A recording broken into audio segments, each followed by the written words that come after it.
I started the relationship in 2006 and 2007 when Joseph very kindly invited me to attend the first of these ceremonies that I'd attended with Marlena. And then in 2016 he asked me to go and join this wonderful judging panel, and I have to say the judging panel have been absolutely magnificent in the dedication that they have shown, and we've been unanimous in our decisions. But it has been very, very special, I think, that this has all been pulled together by Joseph and could I say Angela in support. And I think the two of them deserve the warmest round of applause for over 30 years.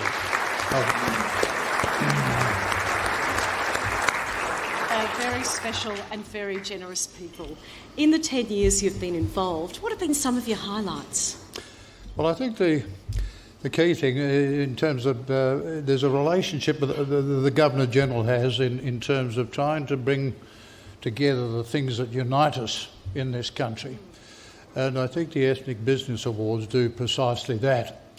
The big thing I think that strikes all of us as judges, as you mentioned earlier, is the stories of now some 6,000 nominees over the 30-odd years.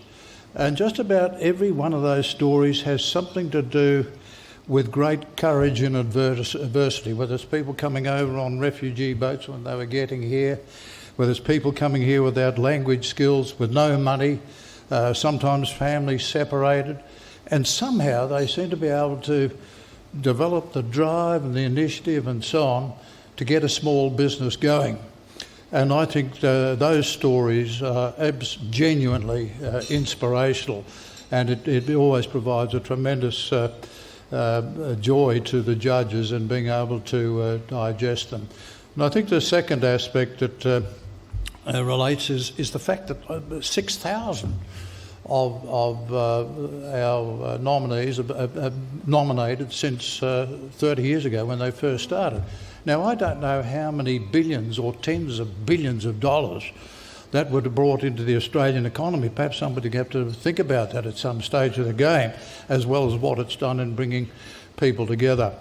And I think the third aspect really relates to the Indigenous Business Awards.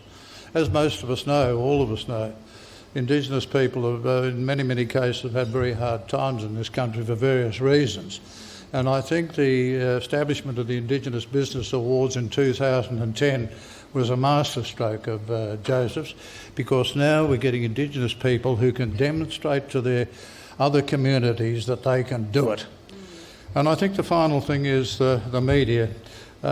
Mainstream media, if I may say so, I don't think has been as strongly supportive of these stories as it could have been.